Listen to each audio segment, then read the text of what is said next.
Live from Washington, D.C., this is WQRS News, and you're here with Christopher Herr.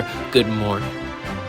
Millions of Americans are under extreme weather alerts, though few will complain, as today marks the 365th and final day of the year without a Santa Claus. As we all know, Santa Claus was feeling underappreciated last year, which resulted in a somewhat melancholy and fiscally catastrophic year without a Santa Claus. That, of course, meant a year without presents, snow, or hot cocoa. And due to the drastic and unprecedented changes to the global climate, it will also be remembered by many as the year without birds.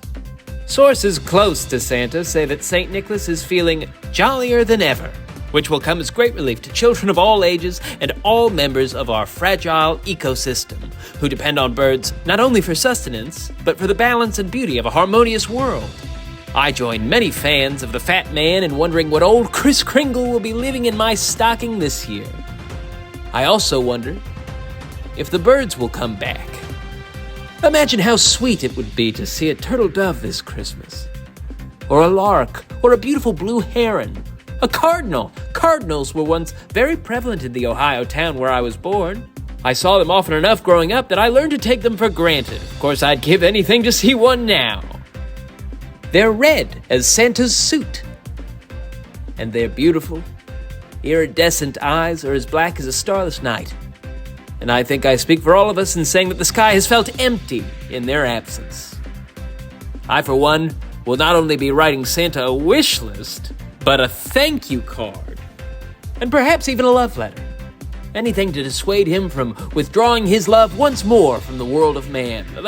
The world of man. I have to check myself there. That's a vapid old expression which speaks to the sort of self-obsession which spurned Santa to forsake us to begin with. The world is not of men, it is shared by man, and elf, and reindeer, and whatever Santa is, but not birds anymore. However we may miss the flutter of their wings.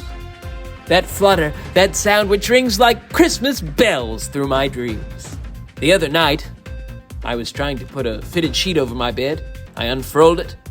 I flapped it out in the air, and I'll tell you what, I kept flapping it. I kept flapping it out in the air. And I didn't even know why. But of course it was for the birds. For the birds, another vapid old expression, but of course it means something so different to me now. 'Cause now, I would do anything for the birds. But last night when I was fluttering my fitted sheet for the birds, I wasn't even thinking of the birds. I was thinking of my love letter to Santa. I was thinking I might tell him how love is like a fitted sheet. Love is just like putting a fitted sheet over your bed. You start with all this hope and determination. This time you're gonna get it right. You're gonna make this thing beautiful. But then you get tangled up in the corners, and you realize that somehow, from the very beginning, you were coming at this thing from the wrong direction. Now you're staring at this jumbled mess, wishing you could get it back to where you started from, wondering what got lost in the folds. In the case of my fitted bed sheets, the answer was 35 cents and my cellular phone. In the case of love, we recently lost Santa, birds, and the common sense to know that what makes love special isn't how special love makes you feel. It's about what you give back. Feeling grateful to give, and to give constantly. To give so constantly to the ones you love, that the ones you love somehow learn to take your love for granted.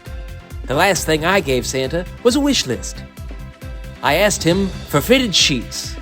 I said I love these when I opened them.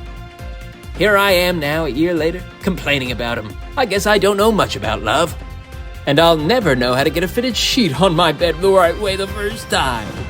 And the human public may never know where the birds went. All I know is that I've been drawing cardinals on the news desk since this broadcast began, and I want to be a better man.